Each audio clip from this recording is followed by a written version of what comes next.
Betting, the final frontier. These are the voyages of the Bet with the Best podcast.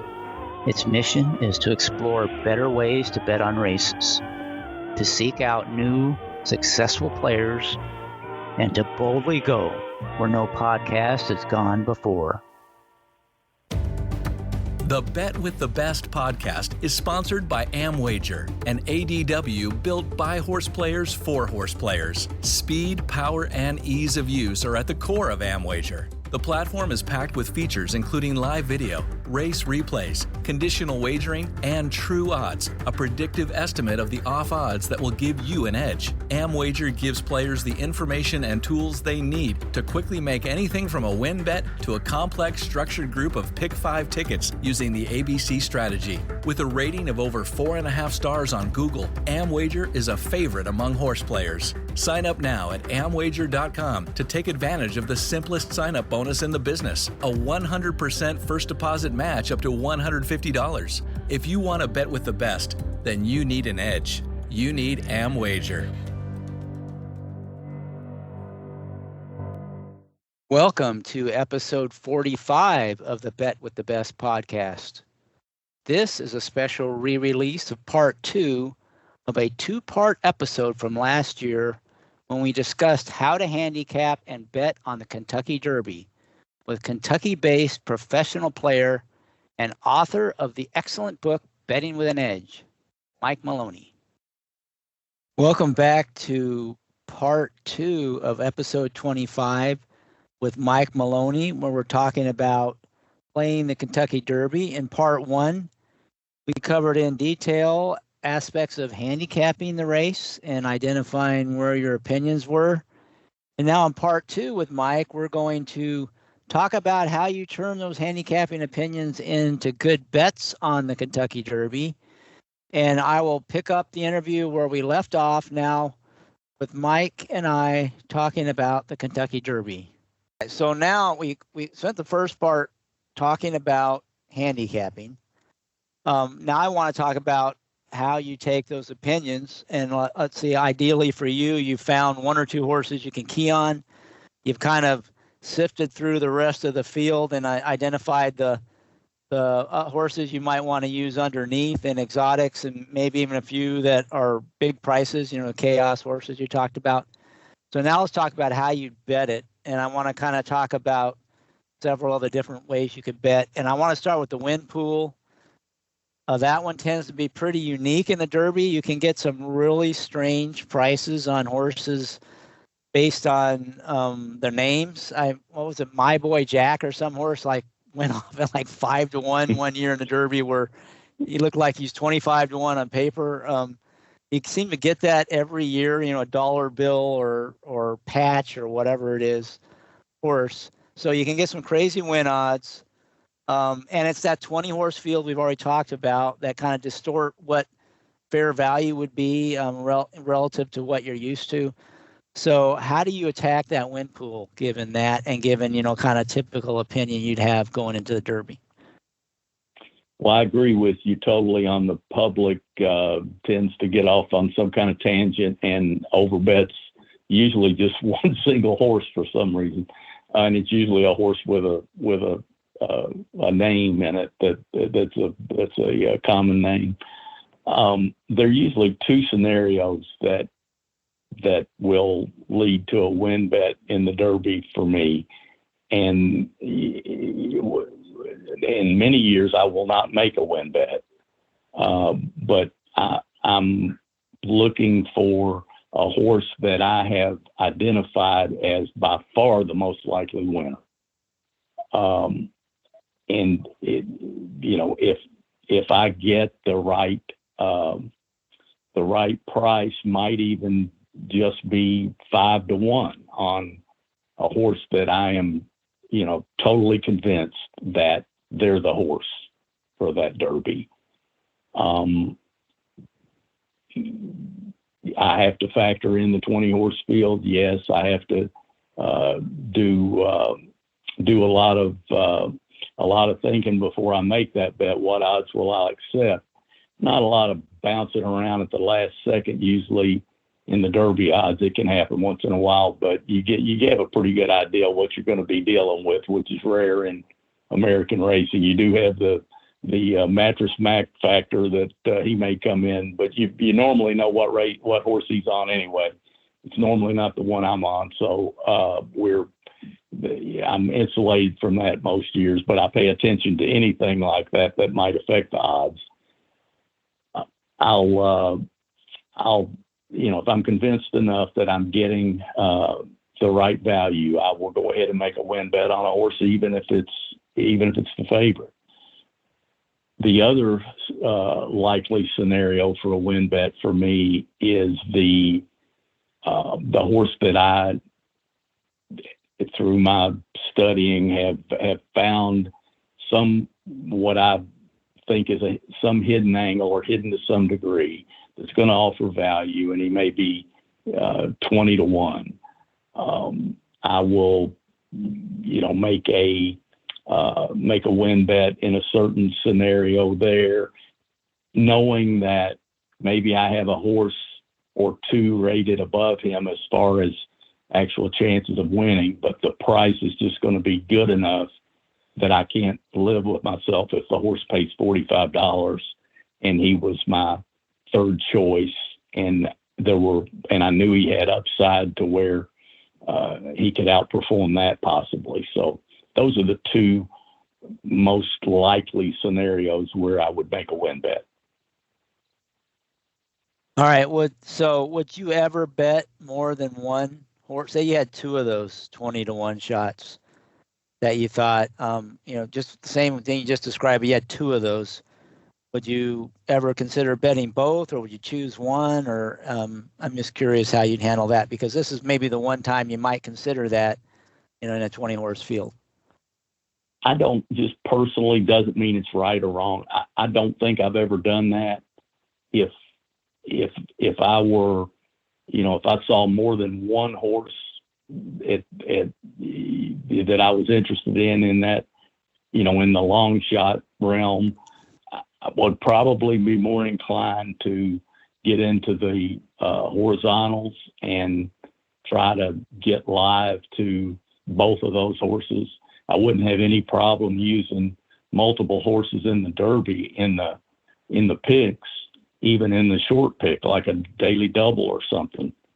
I would just, all that is just always factored in on the actual scenario that comes up, and I'm always trying to tailor the bet to my opinion, rather than getting ahead of myself and I want to get into this pool, so how do I get into it? What horses do I pull into that?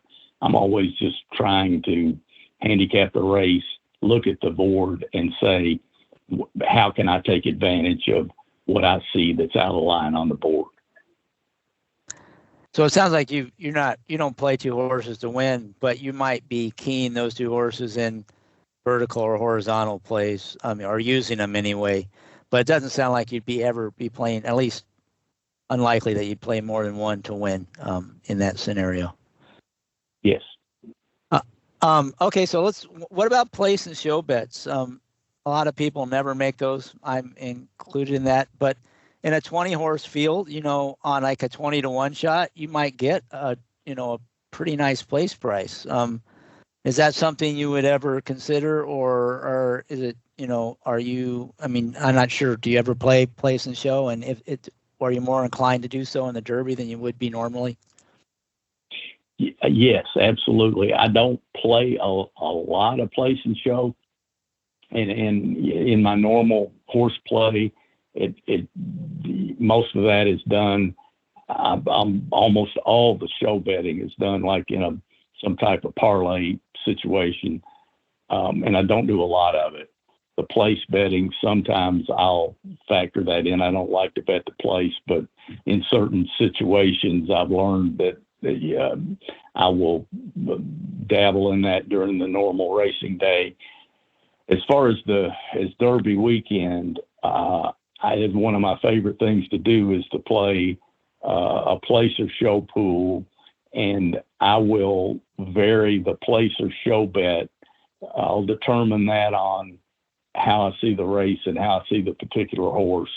And a lot of times it ends up being based where if it's a lower price horse, it ends up being a place bet.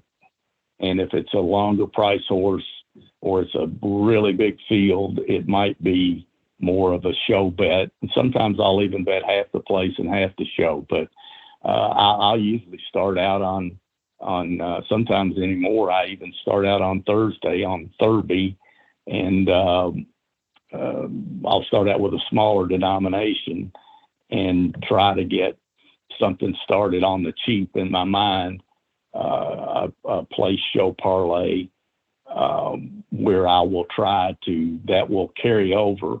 It won't be a cash out situation at the end of Thursday or Friday. It will be something I'll be looking to run throughout the end of Saturday. And you know, I have little things that I try to pull the initial outlay, the initial investment out at some point when if the amount gets up to a hefty amount, I try to take the risk out of it and just maybe play with the profits. Bad things can happen. Last year's immediately popping in my mind. Like most horse players know, we remember the bad beats at least as well as we remember the good wins.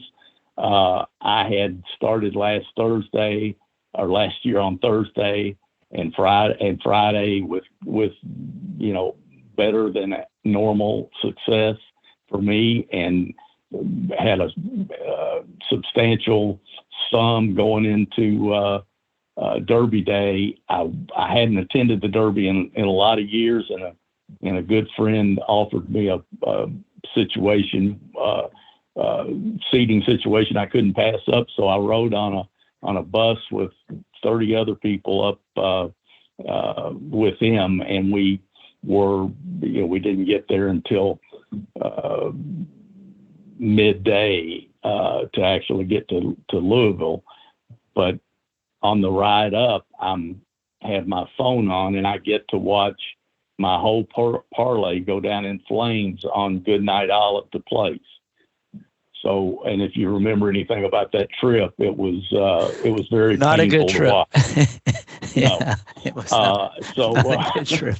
That's the kind of things, just, like full disclosure here, that's the kind of things that can happen. But all in all, it's a great time to bet those pools, especially in Kentucky now, where you get full breakage, which in my mind, tracks are still stealing from players their the true value of their wagers. When a show bet figures to pay $2.39 and they give you $2.20 at your track or at your ADW, that's theft, in my opinion. So, and that needs to be changed. But Kentucky racing doesn't always make me proud, but this is one time they have made me proud, and that's a huge change and a huge benefit to the bettor, and it makes the place and show pools on Derby weekend even more enticing for a good player. Yeah, I agree with you on the breakage. It's interesting. You kind of brought together like two previous guests that I've had on the podcast. They're thinking you brought together. Mark Kramer talks about doing a show parlay kind of the way you did, where he'll cash out his initial investment and he'll probably even take dividends out if it starts building up big, just so that he doesn't, completely flame out. But, he likes to do the same thing you described. I think it sounds very similar. And then Maury Wolf always, said that the best pools, betting opportunities in terms of dumb money in the pools are, the Derby Day, win, place, and show pools. So you're sort of taking advantage of both of those. That thinking in both of those, you're taking advantage of the pool with some dumb money. Now you're doing it in the state where they actually, give you the breakage, and you're doing a a place show parlay, and I'm guessing you're trying to pick your, highly reliable horses in each of the races you're playing it in. So that's I've never done that before. You've never done that before? No, I've never. I don't know if I've made a place or a show bet, a real bet in a long time. I'm just more of a win only kind of player. So, but it's interesting. So anyway, you were going to say something. Involved. Yeah. We got to get you involved. With the racing golfers in Kentucky need some of your place and show money. Yeah, there we go. Yeah, you might. I've always, shied away from that, but it's kind of interesting. It sounds like it's a way maybe if you have a group to have a little bit of fun too with a low investment, and if you have some handicapper you can rely on to pick the right horses, you might have some fun building up your bankroll that way. Absolutely. Okay, so let's move. Oh, anything else on that before we move on? No, I think we got it. All right, let's talk about exactas and tries. I'm going to group those together.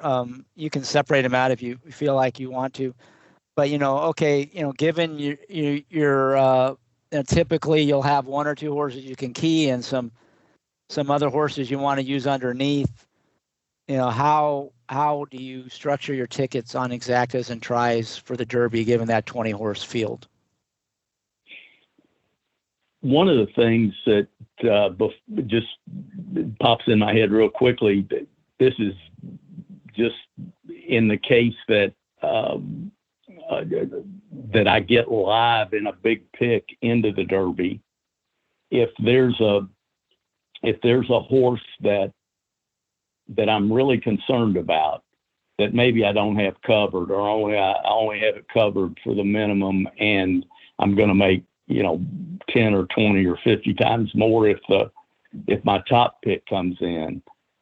I like to play an exacta hedge where I'll take that doesn't take a big amount of money usually, to just bet a cold exacta with my, and I'll usually turn it for some amount because I don't like to lose if I pick the race exactly right. But I'm going to bet the horse that I'm concerned about, that I don't get paid as much with, on top of the horse I think is the most likely winner in just a separate betting event, just as a pure hedge.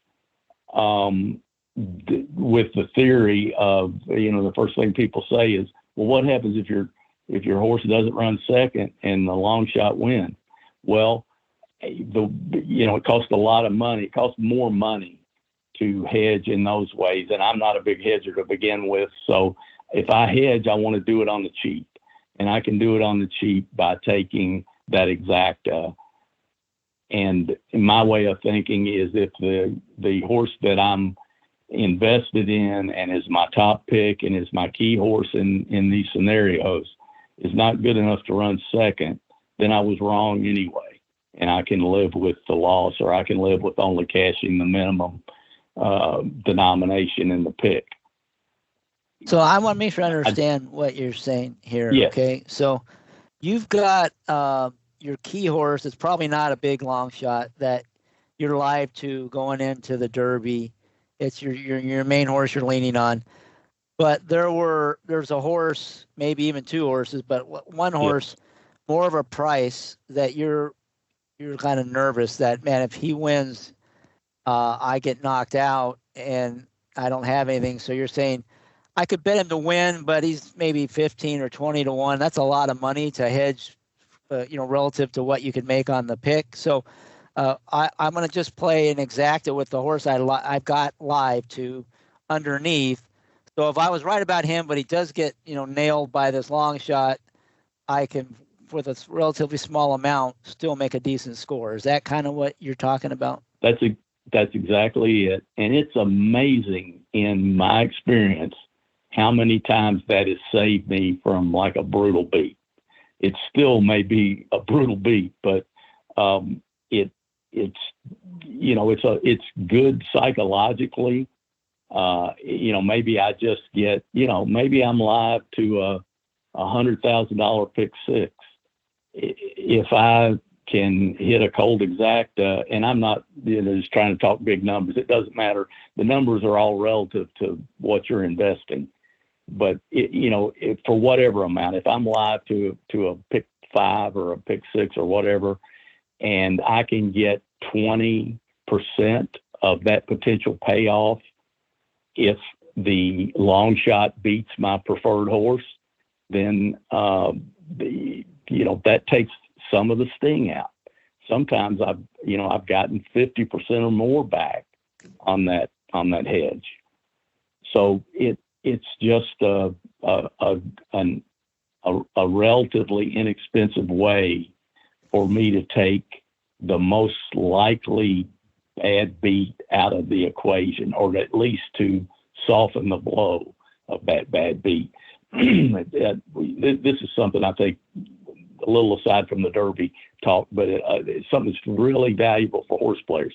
I learned long ago, the last thing I asked myself when I've structured all my bets, and sometimes even after I've entered all my bets, I ask myself, what's the most likely way that I lose? And that question leads me to a very smart hedge bet a lot of times, very inexpensive and very small.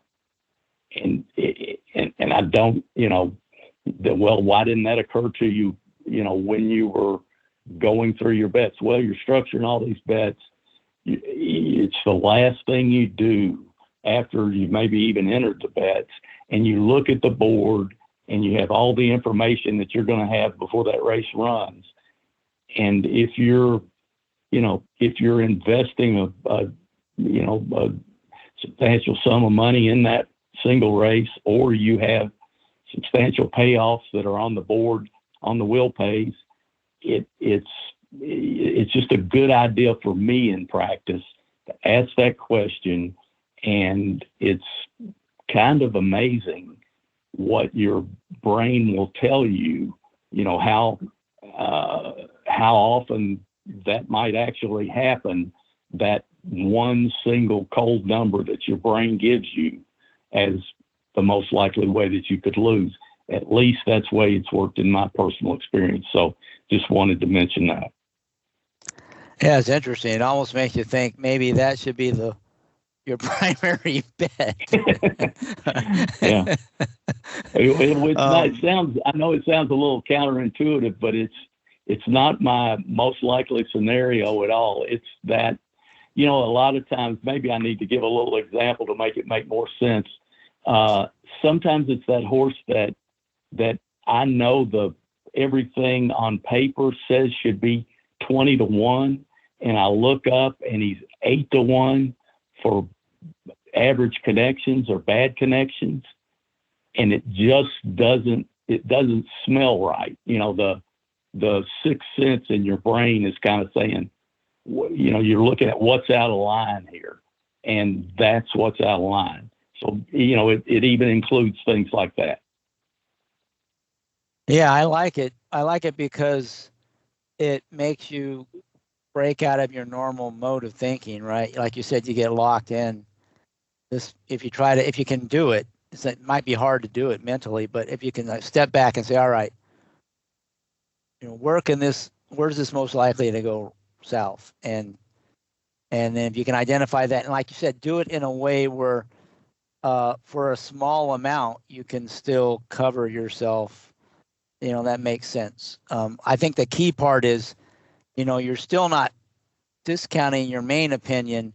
You're just saying, where's the one place where I might be wrong that could really hurt me, and let me cover that, and cover it in a way where I'm betting it still, make a little by betting a lot versus having to spend a lot, on insurance. Yes, and people are always wondering how you improve as a horse player. I can only speak for myself, but that idea came from I have handicapped a race backwards and forwards. I've spent an hour or two on this single race. I've grinded over this bet structure. I have done everything. I've left no stone unturned because I know this is my most serious bet of the day. I do not want to say after the race, Mike, you missed this. Mike, you could have done this better. Mike, you could have included that. Mike, you should have seen that on the board. I don't want those excuses. So when I finally began to hold myself to a higher standard as a horse player, that's where that came from. I don't want any excuses. I don't want to say you took a called third strike and you thought the ball was inside. I don't want any of that. If I'm wrong, I'm wrong. But if there was any logical way that I could have saved my bet there, or possibly even made a little money in that race after the fact, I don't want to see it after the fact. And so that's where that question came from. What's the most likely way that you can lose? And so it's, it doesn't work, it just rarely works, but when it does, it always is a warm feeling for me, because it came from really trying to improve myself as a horse player. I like it. And like you said, we got to continue to improve as horse players because the game keeps changing. And so I always like things that you do to challenge yourself to think differently. So back on the Exacta try, you talked about that hedge where you've got something live, or how to hedge your main opinion, but how do you normally structure your Exacta and trifecta tickets around your opinion in that 20 horse field, the Derby? Well, back to the same thought that we discussed earlier. I'm going to put consistency of performance. First, I have to find a horse that I like, that I think has the ability to do what I need him to do. But, in a lot of 20 horse fields, there may be, 3 or 4 or 5 of those horses.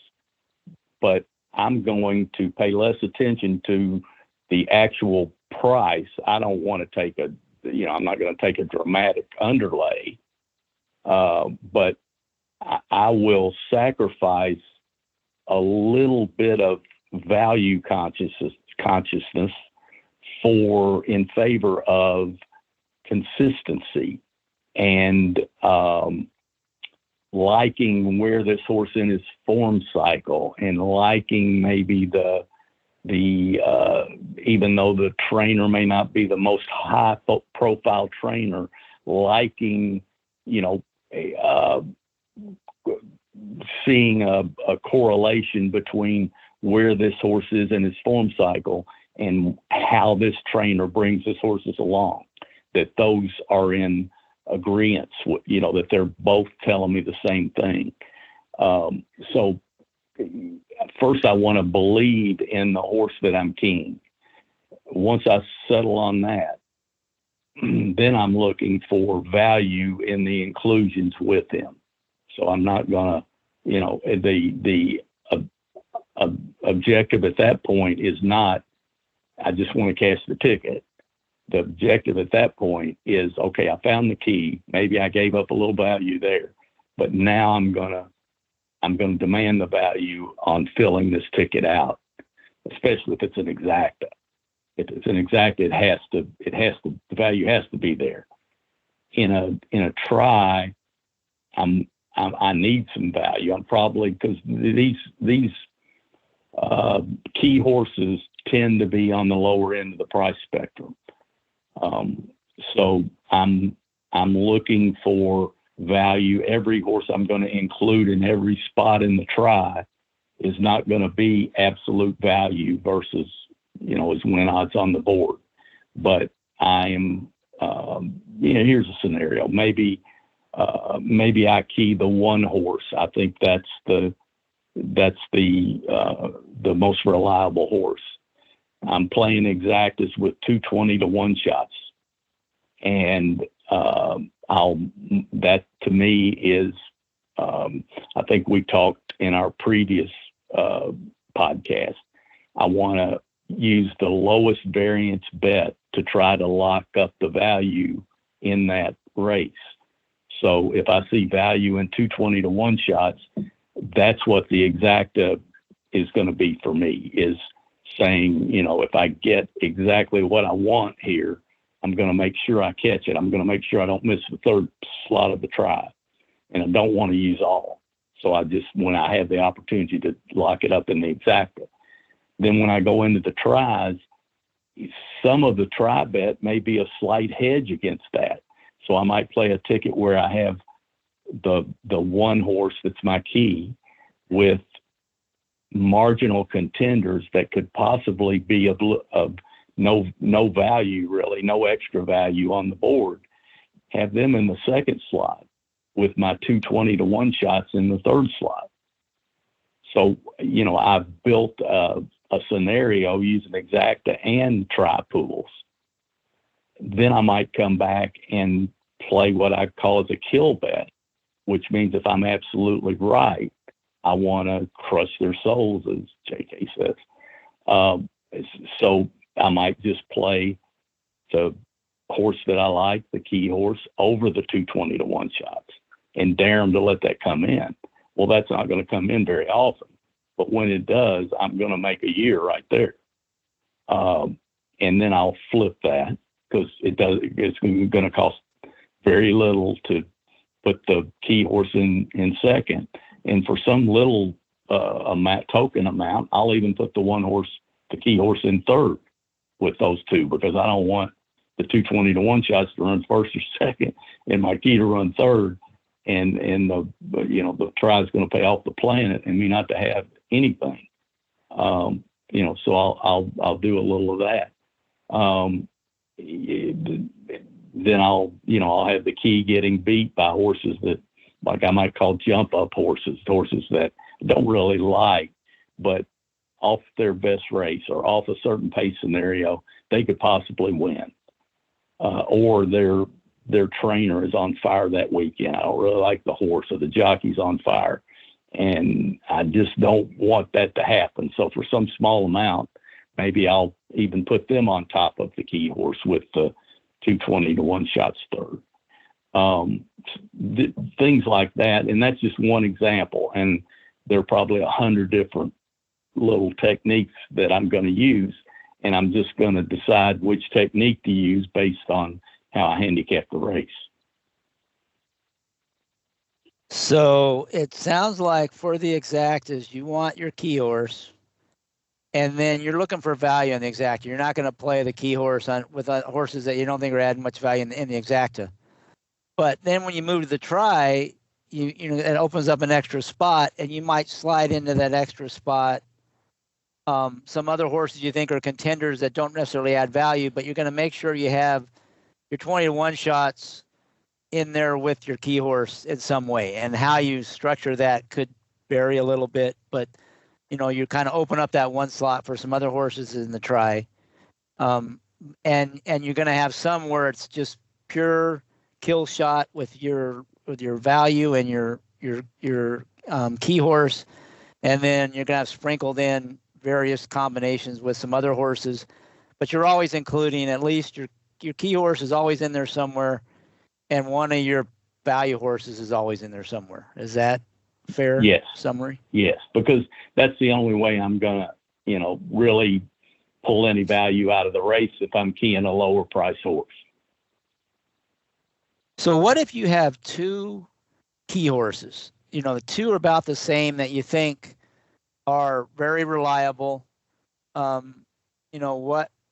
would you differ that? Are you going to box that exacta to start with and then start adding horses in with value in the try? I mean, how would you deal with that scenario? Exactly. You got it. Box the exacta is the obvious, and it sounds like childishly obvious, but how many times have you been to the track and someone has had that opinion and they actually didn't box the exacta? I've been there. I've done it myself in the old days, and I've seen it done dozens and dozens of times, which is why it's good to have, it's good to think all this through and have a few sets of rules, a few guardrails, as we discussed before, to keep yourself from doing something that is going to make you want to jump out a window when you realize what you did.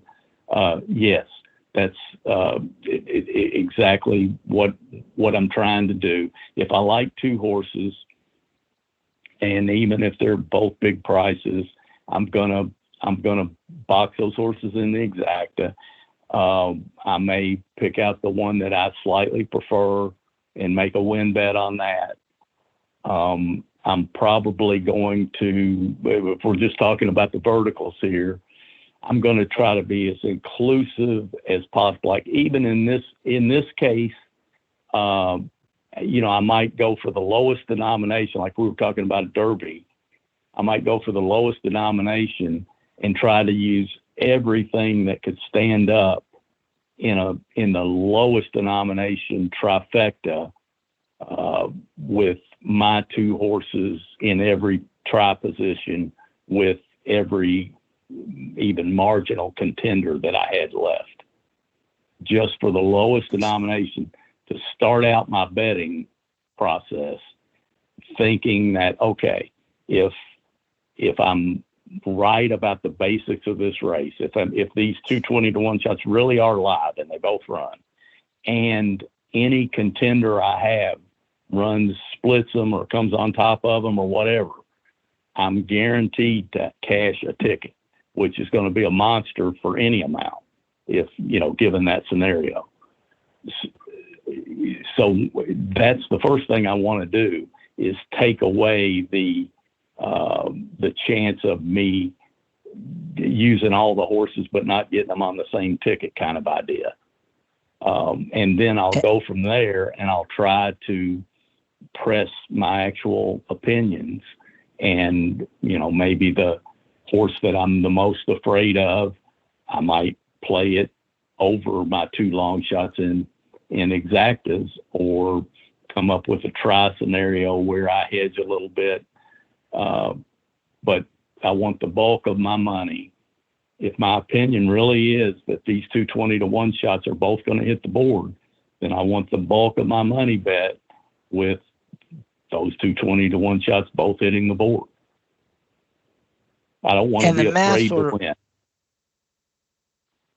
And the math sort of works in your favor because you're filling two of the slots up with one horse. So, you can include 10 other horses, and it's just, 10. It's just that's it. It's a $10, like for a $1 try. It's just $10 to have those horses underneath your two, and then another $10 to put them in the second slot. So, I mean, it's not like you're getting that multiplier where if you only have one horse, that 10 in both slots is 100. It's an order of magnitude more combinations. So by having those two horses, you really cut it down, right?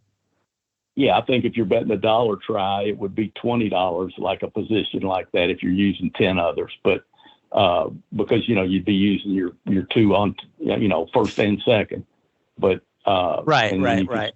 Then you could split them for 20, and then you could put those horses on top of your two for 20.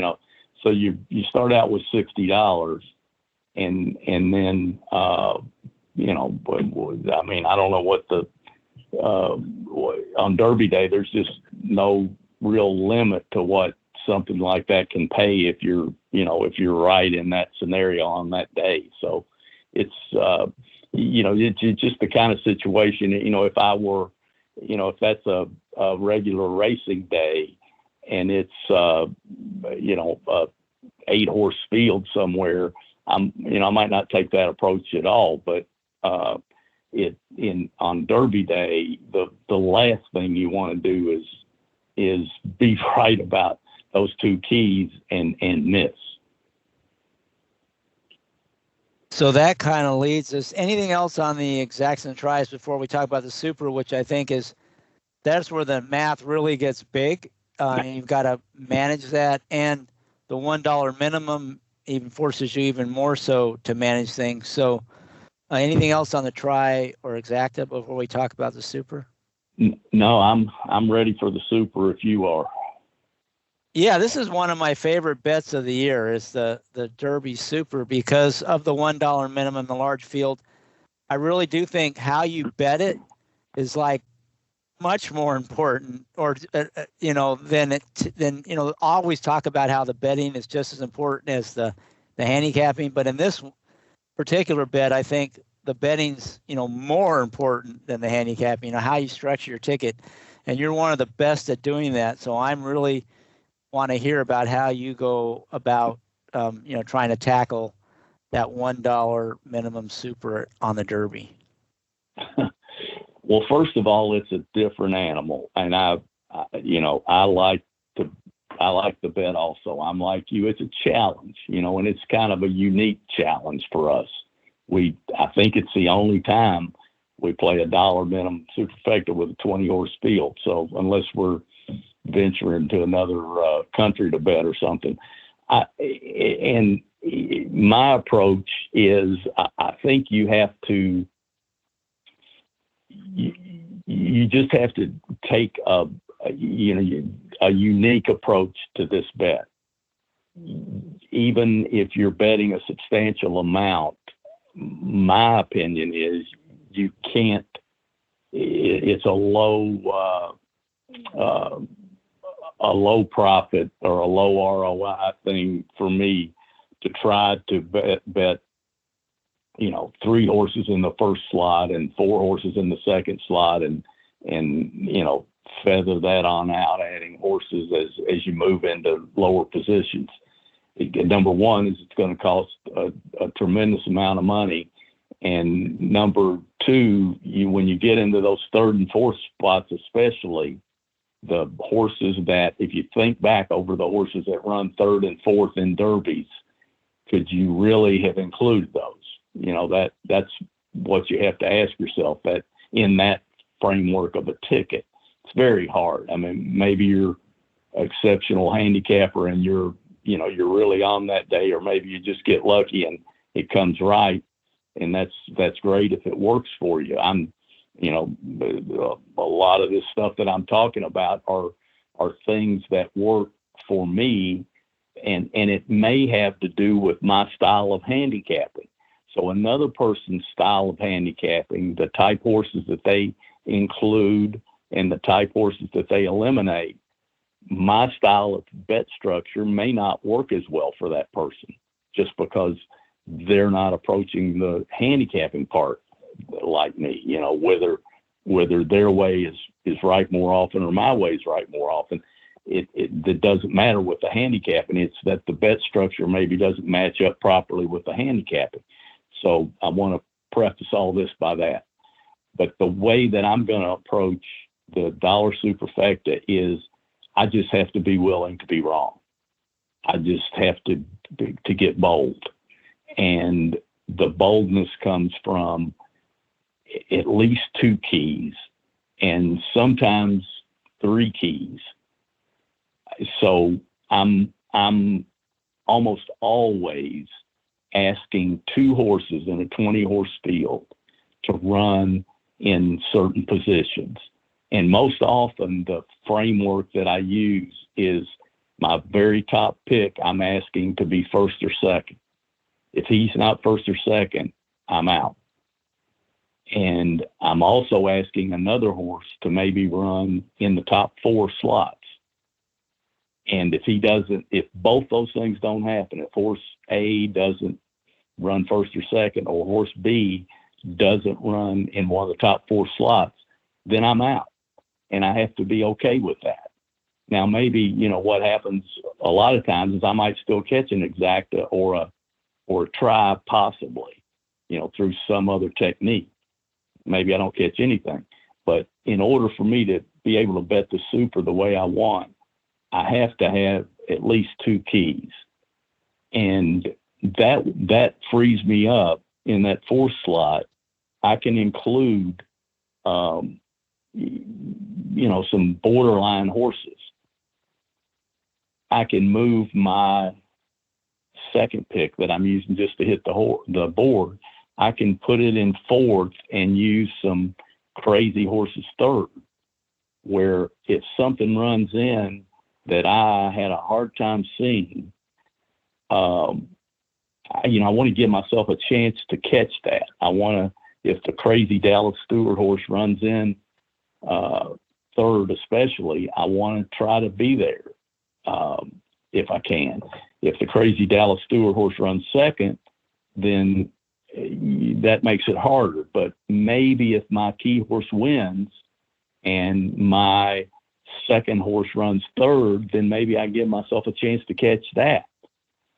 So by using what I call a double key, some people, you will say double key and they mean that they're one of two horses has to do something. When I say double key, I mean both horses have to do what I'm betting them to do or I lose. And I'm willing to do that because the payoffs can be so lucrative. The Derby Superfecta can pay hundreds of thousands of dollars, and it like Chris said earlier in the pod, that can be with the favorite or a low price horse running first or second. It's sometimes if the price is big enough on the horses that fill the bet out, you still get a tremendous life-changing payout.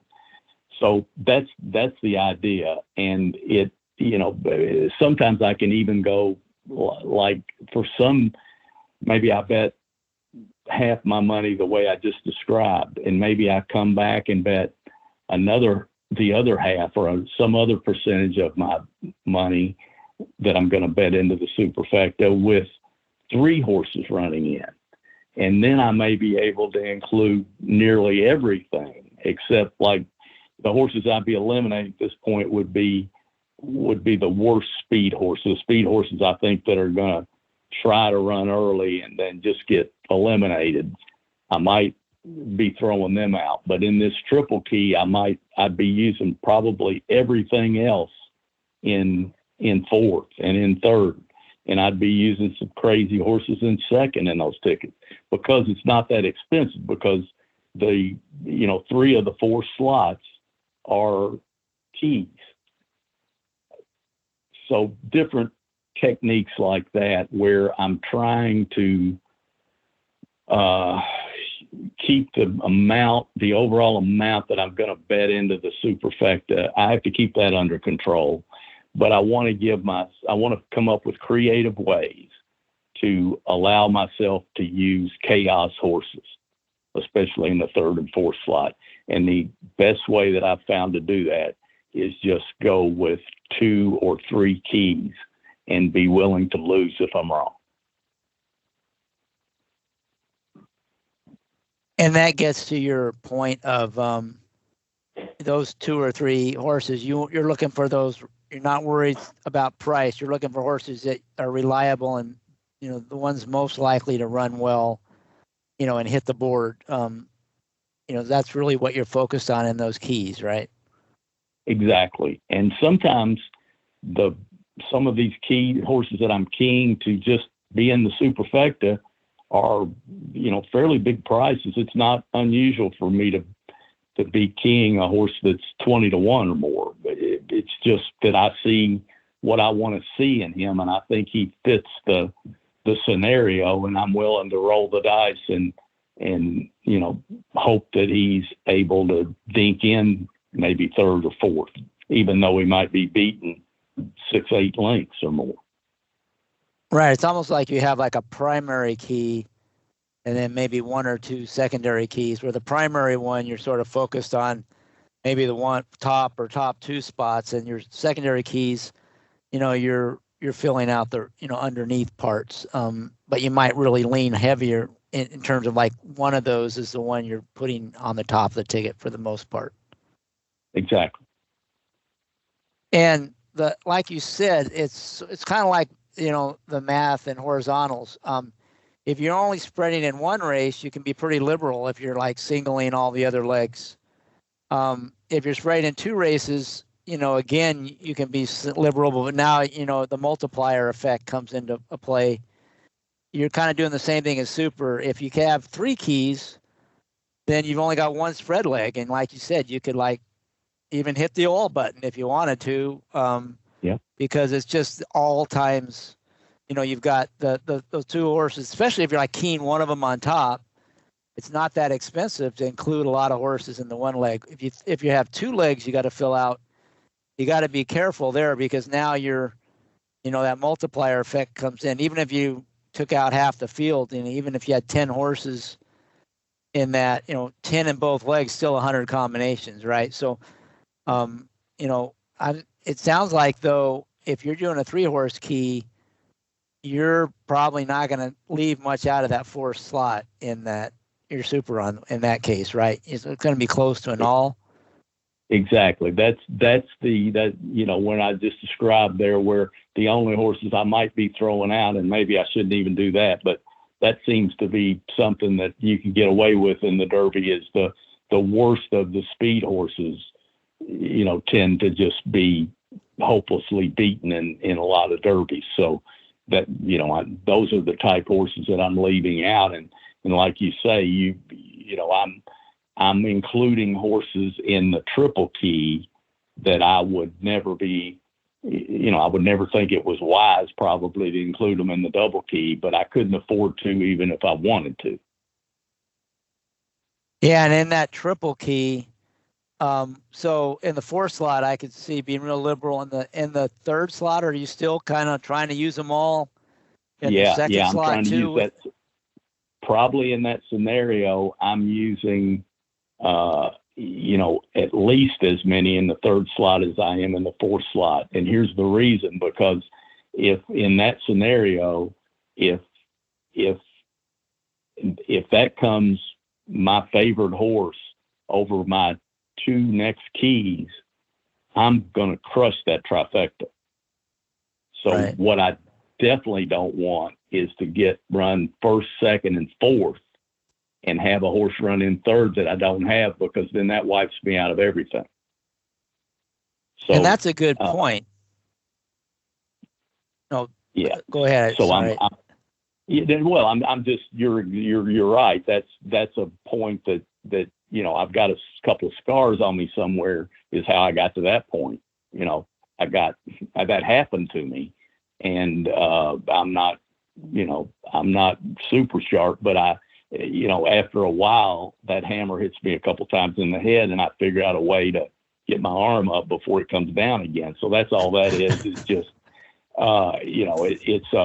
it's just maybe it's some type of hedge, but it's something I've learned over the years. When you're playing verticals, it's all interrelated, if that makes sense. Like where I just described how my exacta and my try are kind of interrelated, though I'm seeing both of those as I'm betting the second one, kind of, or I'm seeing both of them as I'm betting them.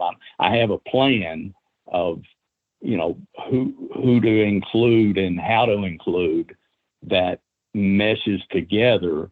And one of the objectives is to insulate myself from that bad beat, like we're talking about, where you run 1st, 2nd, and 4th there. And maybe you catch an exacta, but you're going to remember for the next 6 months, even next Derby day, the first thing that's going to pop in your mind is, oh God, how did I miss that super last year? Yeah, I can totally relate. Mine are when the unlikely horse runs 2nd is a couple times that has killed me, because I've had it in the 3rd and 4th slot, but not the 2nd. Yeah. And and it's like 50 to 1, and it pays some outrageous amount. And I didn't have it because the 2nd slot, I kind of had it narrowed down more, with my key horse and stuff. So that was where I've been killed. I can think of a couple times, and I think it might have been a McPeak horse once that ran 2nd at a big price. Was a horse named Commanding Curve or something like that? That was a Dallas Stewart, I believe. Dallas Stewart. That's the other guy. Yeah, he ran 2nd, right? Yeah, he ran 2nd. Yeah, that killed I was all over that super, and I didn't have him in the 2nd slot. I had it in the 3rd and 4th, but not the 2nd. That was probably a good example. I feel your pain. If he'd have run 3rd instead of 2nd, I might be living in a different zip code. Okay, so we both share the pain on that one. Exactly. That one I remember well. And there was another one too that like that same thing. So I like what you're saying though, is keeping, and that also gives you the confidence to be aggressive in some of these pools, right? Because if you're playing the Exacta, the Tri, and the Super, just because you don't hit the Super doesn't mean you won't have killed it in the Tri or the Exacta or vice versa, right? So that's right. It actually, as a port. I'm sorry. It actually frees you up to play more aggressively in one pool when you know you're covered in the other pools. So that's the game theory here, is because of the minimum is so high relatively in the superfecta that you can't cover for $1 superfecta. That can't be your cover bet, where you're covering all your outside possibilities. You have to cover in some other bet that's cheaper to cover. And then you have to, really try to pick. You have to be, in my opinion, more willing to lose in the superfecta bets. Yeah, and it's more like gravy. If your opinions are strong, and you have a good, and you're right about the race, then this is your chance for that, super score. No pun intended. Exactly. Whereas if you miss it by a little bit, you could still have done really well in the other pools and had a good day. This is just your chance to turn it into a great day, right? Yes, that's right. I like that. So let me see. Anything else on that super bet? I can't think of anything. I was going to talk a little bit about if it's a weak favorite, but I think the way you've described it, if it's a weak favorite, then you might include it in there, but it's not going to be one of your key horses, right? So. Right, but probably not. What I would be thinking about in a weak favorite is, if I thought the horse probably wasn't going to run first or second, I might make a significant bet in the Exacta pool just because I know I'm going to get value. If I'm pitching the favorite, I'm probably eliminating all takeout in the race, maybe even more. So I'm a positive EV bet there if I'm correct about the favorite being weak. And if I think, this is a favorite that, if he doesn't run his race, he's going to completely blow up and be off the board, then I'm probably going to move into the trifectas and just really try to blow the place up by, getting this horse out of the trials. And then you might even include him in the super, because if he runs out, you've killed it earlier, and you don't want him beating you to cost you a big super, because we know the super can pay handsomely even with a favorite in there. So right, especially in that triple key scenario, it's going to be easy for me to include, even horses that I may dislike at their odds. I know they're underlays, but I can even include those in that bet, which goes against, gambling theory for some people. But I think in practice, when you're talking about a race like the Kentucky Derby, so much chaos can fill those other slots that it can still be a huge ticket. So I want to cover myself against missing a huge payoff because I didn't use a bad favorite. I don't care about missing a short payoff because I didn't use a bad favorite.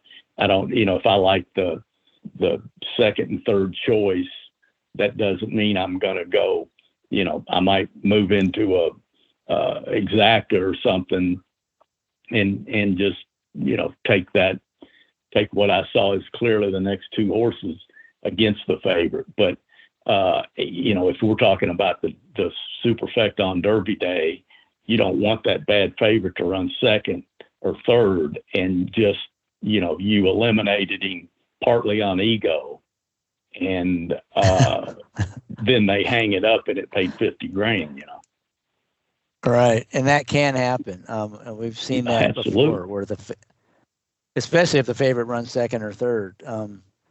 You can still get, and even when they win, we can see. I've seen 5-figure payouts, and so. So I guess kind of what it comes down to is sort of like kind of a parallel with horizontal betting on the super, especially on the Derby when you got 20 horses that could run in any of the 4 slots.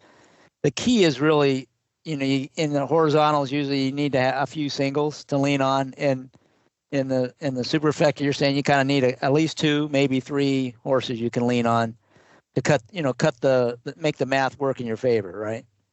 Absolutely. And the horizontals, the same thing. You're dealing with even on Breeders' Cup Day where you're dealing with those big fields, you get a few shorter fields mixed in on Breeders' Cup Day sometimes. But, anytime you're dealing with big fields like that, you've got to come with some race or some couple of races or whatever where you're down to 1 or at the most 2 horses, or otherwise you're betting some astronomical ticket, and I think your value went out the window.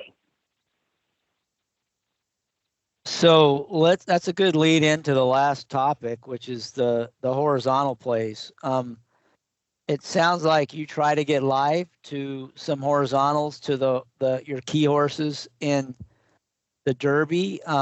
Maybe talk a little bit about that. You're using all the pools, Exactas, doubles, pick 3s, pick 4s, pick 5s. What pick 6s? What horizontal pools that kind of lead into the Derby do you focus on, and do you play them any differently than you normally would, other than you're just trying to get live to your 1 or 2 key horses in the Derby?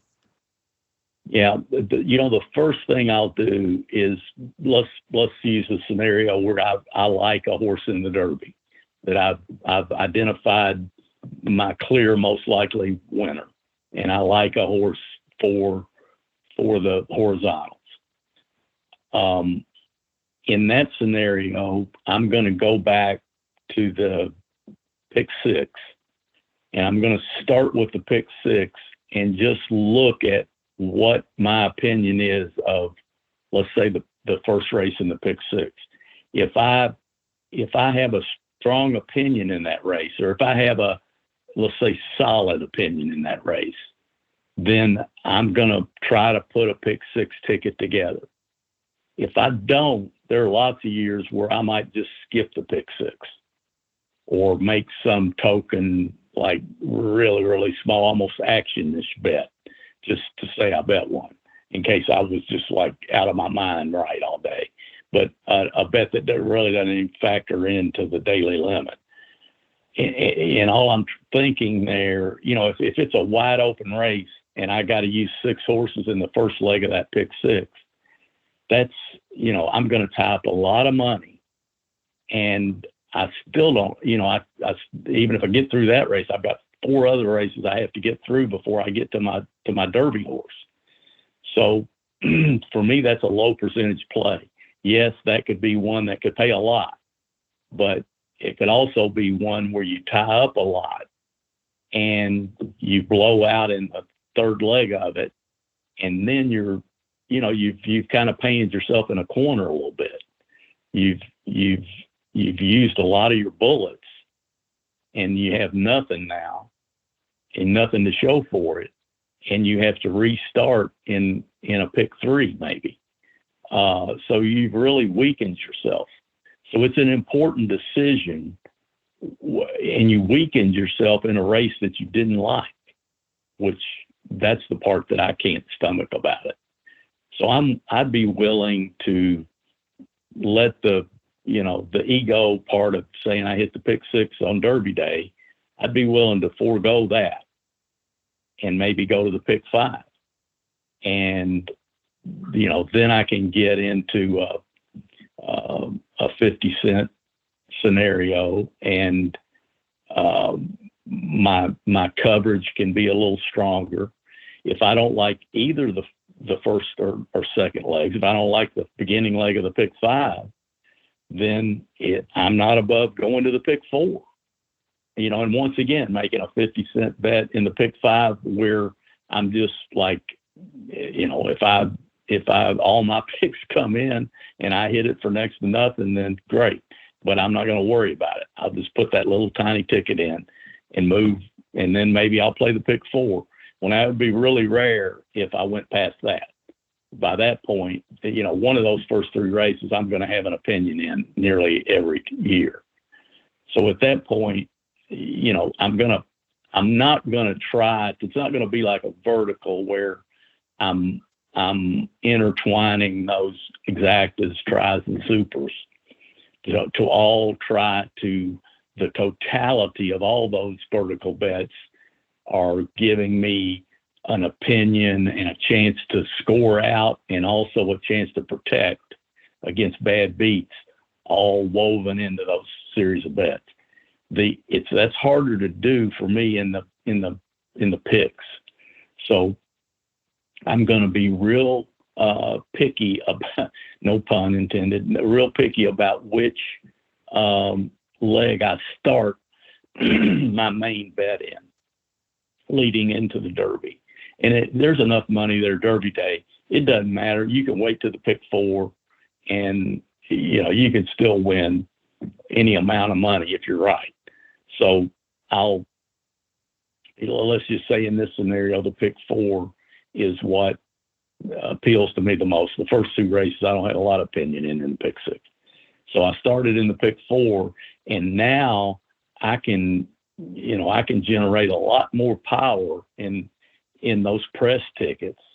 I can have a nice cover ticket into my main horse in the Derby, where something, for 50 cents, something in one of those first 3 legs, some horse is going to have to rich strike me to knock me out, and so I'm going to be live to something nearly every year to the key horse in the Derby, and I'm going to be able to have some really strong press tickets of my top horses in those 3 legs leading into the Derby, to where, if I pick 2 of those 3 legs right, let's say, then, I'm sitting there with stacks of pick 4s leading into the Derby, and I'm still set up. Maybe I'm set up to cash more than the pick 6 is paying. That's happened before. So, that's an important thing for me. And that's something that I had to learn through time is, every part of my emotional being wants to jump in as soon as that race comes up for the pick 6. Because all horse players have faith in themselves, and we all think we can do anything and pick anything. But if we're honest with ourselves, we have, better odds in some situations than others. So, long-winded way of saying one of the most important decisions you'll make is which sequence to try to play the most money in.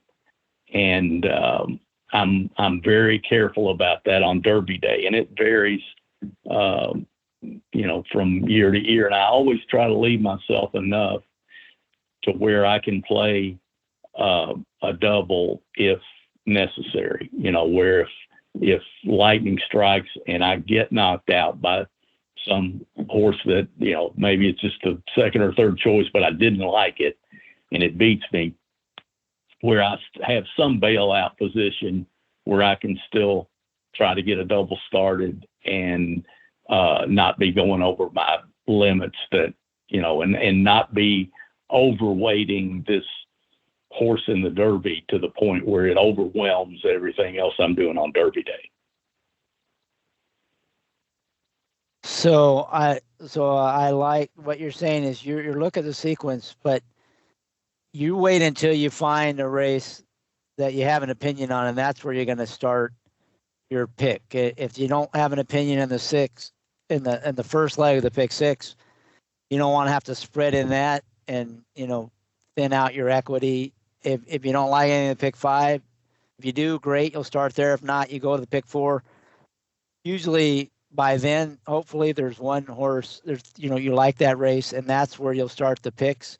And the other thing I think to keep in mind, and kind of think you sort of hinted at this, is the Derby with 20 horses is like two races in the pick, right? It's like the number of combinations makes it, the payoffs be similar to, like a pick 4 is going to be more like a pick 5, and a pick 5 is going to be more like a pick 6. So even if you're on the pick 4, you're probably going to be getting pick 5 type payouts because of the large field size in the Derby.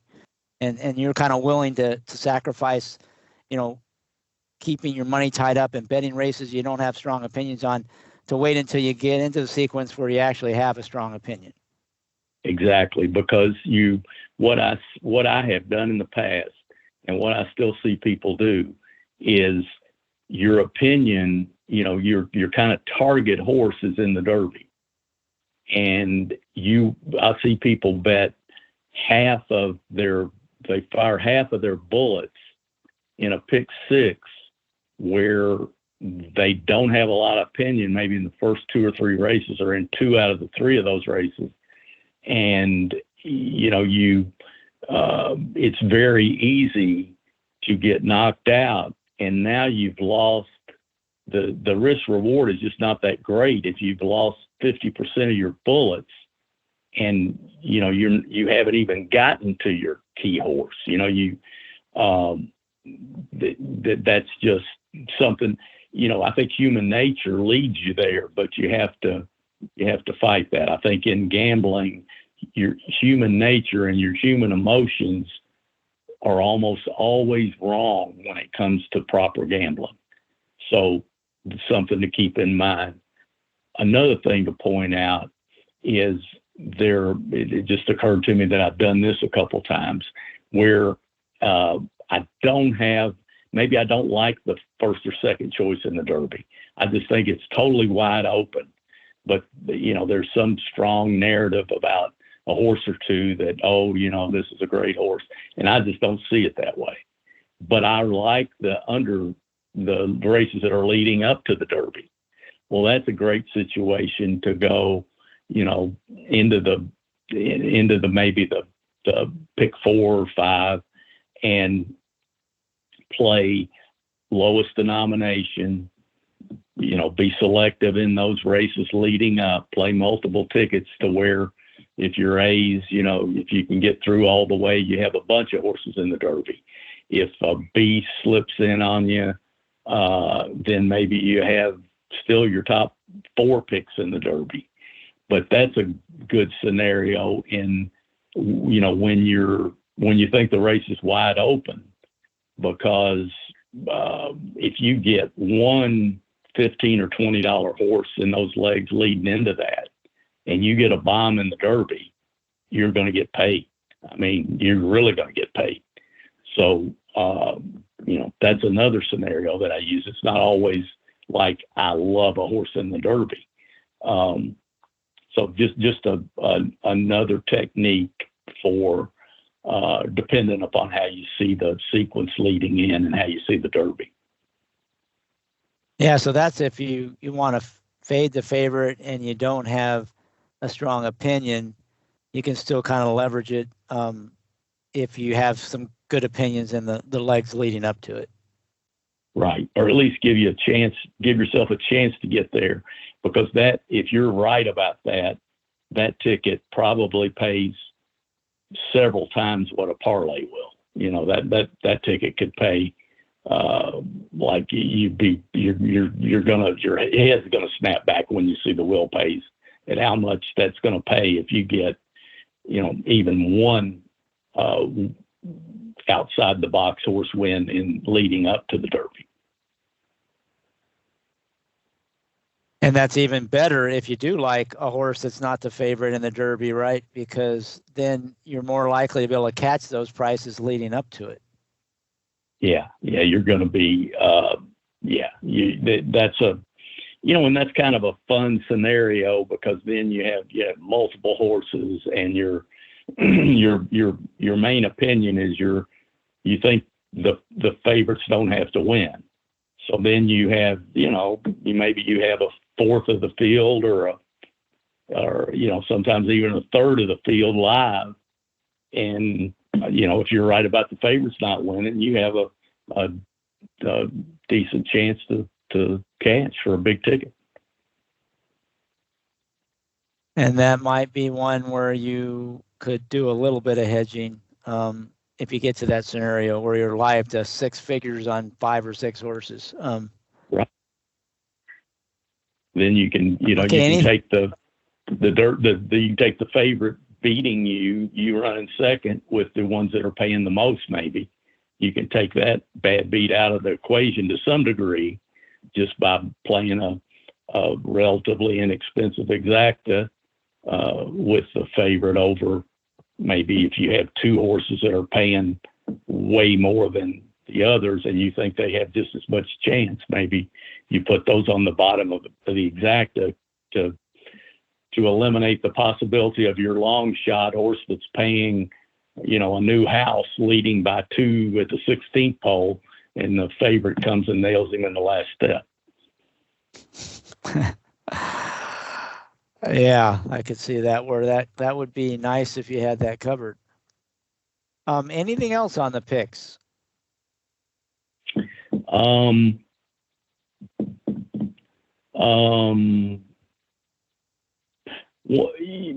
One basic concept, and the pools are so big on Derby Day. This is just an aside. This is not as important as what we've already talked about, maybe. But let's say I get the pick 5. Let's say I'm playing the pick 5 on Derby Day, leading into the Derby. And the first leg, I get the best horse, and he pays $20. And I have him like locked in solid into the Derby with every contender, even like on got some B's mixed in there and I feel like I have every logical contender. I'm going to get live to what I'm trying to get live to in the Derby. I might go back at that point. I'm still just going to bet horses I like, but I might go back at that point in the pick 4 or the pick 3 and bet the horses that, not try to cash, not try to hope for another long shot, like any marginal horses that I threw in that weren't one of my top 2 choices. Now, if I like a long shot and he's one of my top 2 choices, he stays in. But, horses that I threw in because, hey, this horse is going to be great value at 12 or 15 to 1. He's my 3rd or 4th choice, but I have to use him.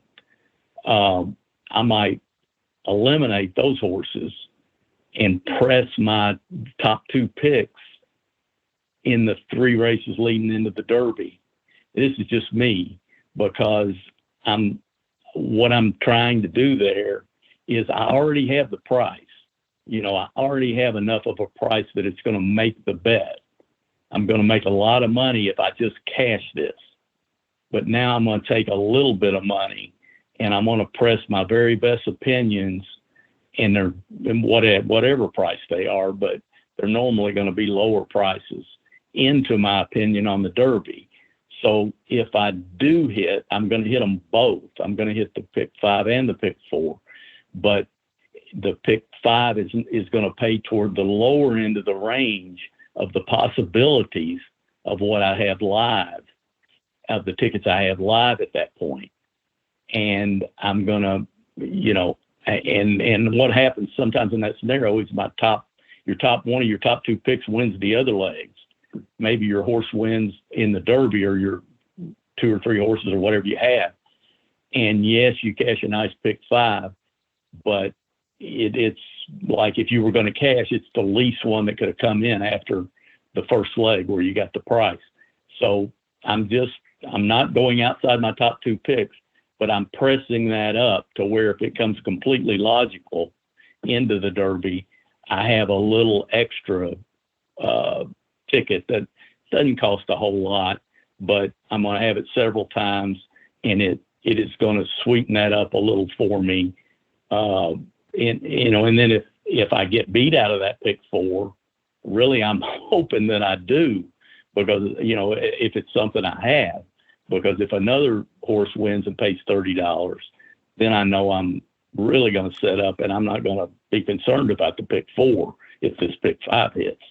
So that's a little something that I do, may not be for everyone.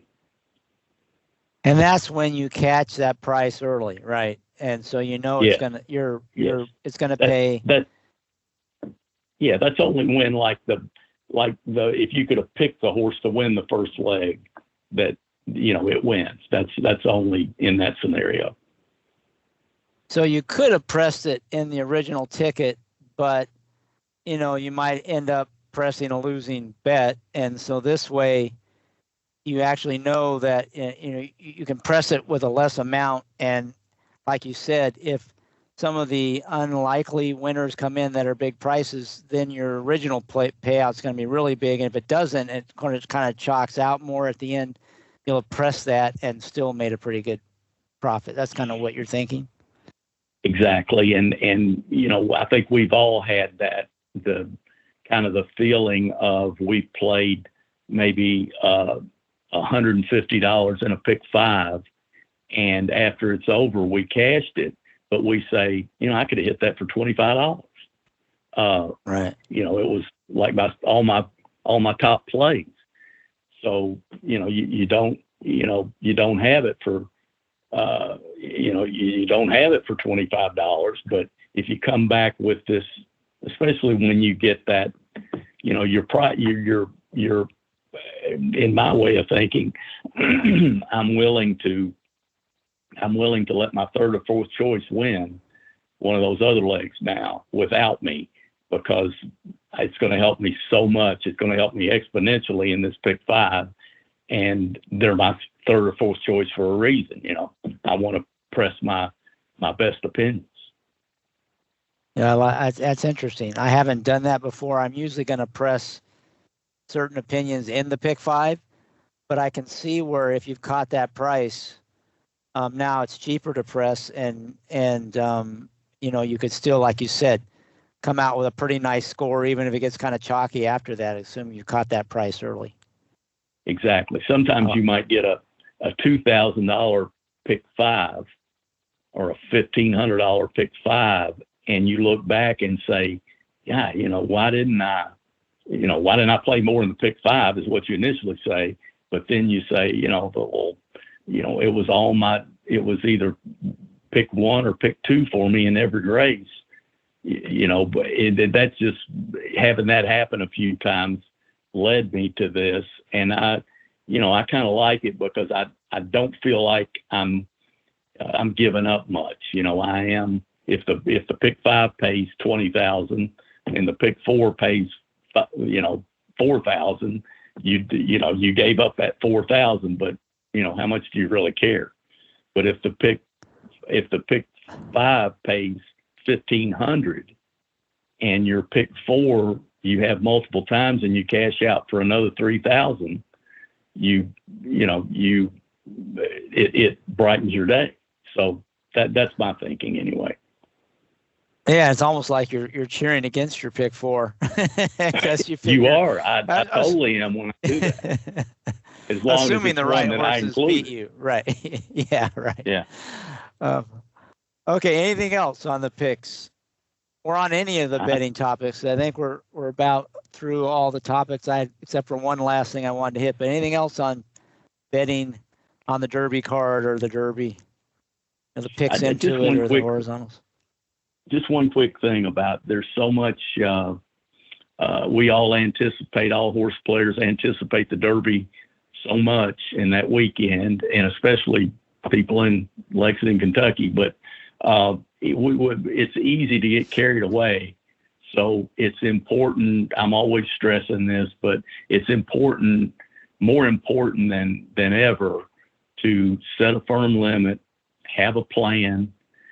After you've handicapped the Oaks card or the Derby card, kind of pick out, have in your mind, what are my two best ideas? What are my three best ideas?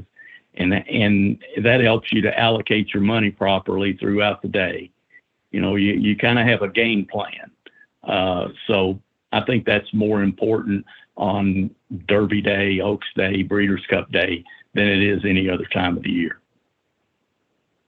So don't just fire away. Have a plan and set a limit. Stick to your limits and stick to the plan, and you're much more likely to have some success, where the plan is really centered around the top few opinions you have on the card, or that series of cards they have. Like you said, Oaks Derby. You can even play Derby now, if you want to play 3 cards. That's true. Yeah.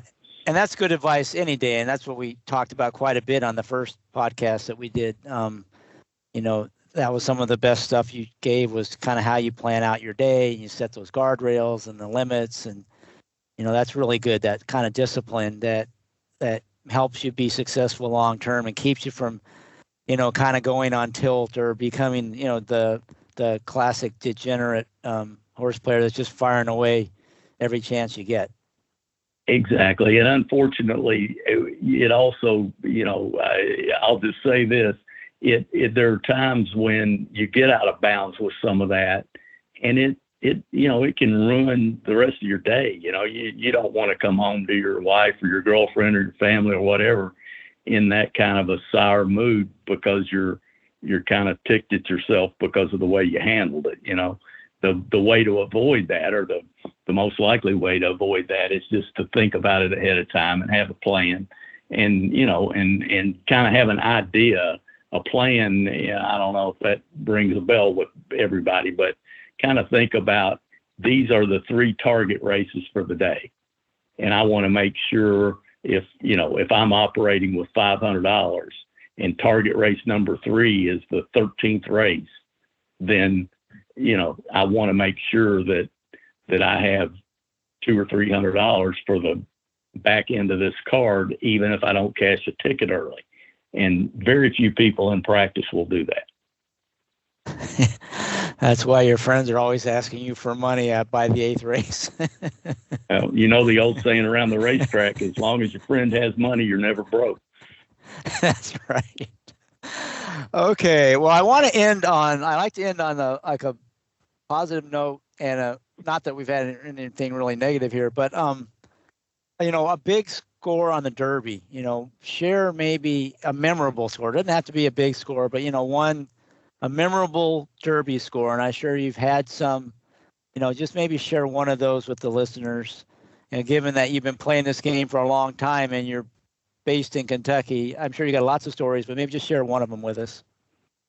Well, one that comes to mind, and I'm trying to come up with one that I didn't put in Betting with an Edge, but one that comes to mind was the Sea Hero that we talked about earlier. I was in the Horseman's Lounge. I had a few cheap horses then, and I was in the Horseman's Lounge at Churchill.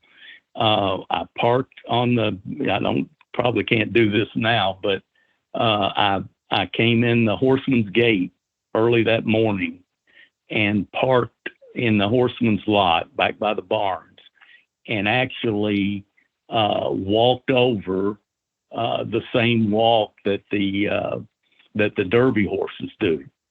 And then before the race, I was with a fellow that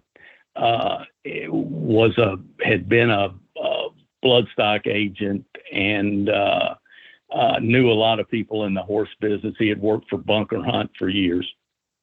And we walked back and to the backside before the Derby, and we're having a pretty good day.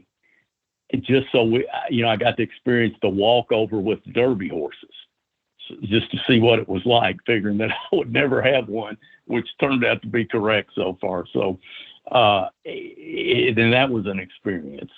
And I'm sure you probably, security is up to the point where you can't do that anymore. But so we're in the Horseman's Lounge. The Derby's getting ready to start. We're going to watch it on the television there.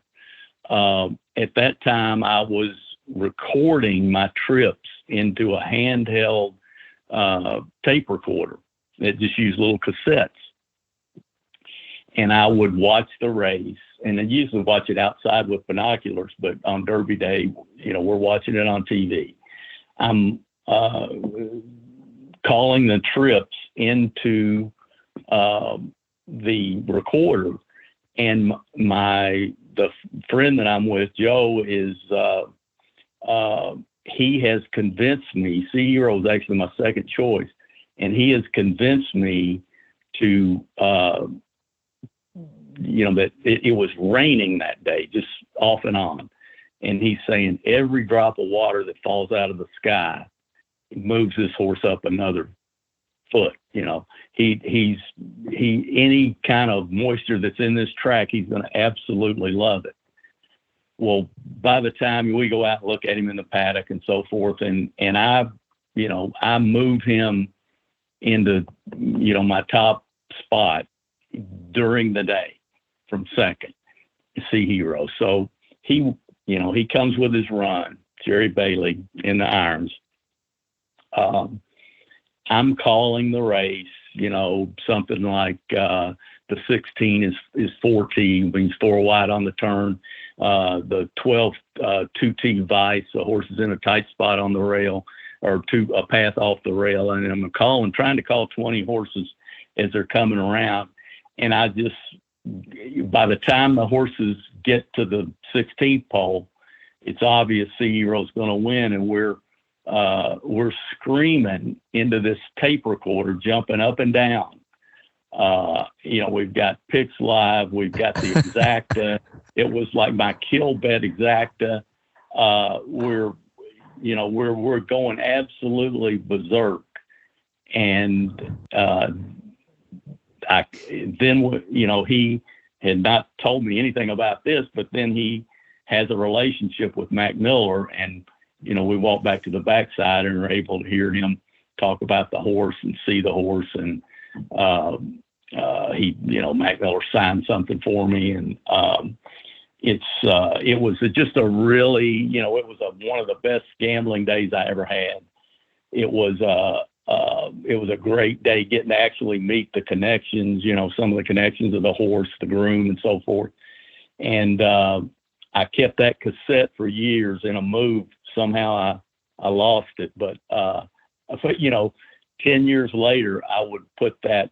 I didn't use the recorder anymore, but I would put that cassette in when I needed a little lift sometimes after a tough day at the track, and just listen to us celebrate Sea Hero hitting the wire. Wow, that was my question. If you still have the tape, I think it would be entertaining just to hear you trying to call the trips for 20 horses. That had to be a nightmare. It was, yeah, I can imagine. The trips abruptly ended when they turned for home. I can promise you that. Yeah, that sounds great. I wish I could have heard that recording. That's too bad that you lost it. 'Cause that would be a hoot, I'm sure. Well, that's a great story. And I actually was screaming along with you for Sea Hero to win that race. So we have that in common. See, that's what's great about horse players. You share this passion, and you can talk back on races where you both had the same tough beats, or you both had the same, big scores. So it's just another example of, why this game is so fun, for sure. Absolutely. Okay, anything else before we wrap it up? Because I think we covered a lot. I think this is great. I'm hoping the listeners really appreciate it, and it will help them, think about things a little bit differently when they handicap and bet the Derby, and hopefully, maybe have some success. Maybe not this year, but somewhere down the road, and at least they have the Derby every year. So even if you don't hit it this year, there's always next year. That's one thing the horse players have to look forward to. So I want to thank you, Mike. Really appreciate it. This is great. This is better than I had hoped. And I really look forward to getting this out there and having the listeners and have the opportunity to hear your insights and your wisdom, and your willingness to share it is just really good. And I'm appreciative of that, and I'm sure they are. And I want to say thank you to the listeners, and may they boldly go where no horse player has gone before.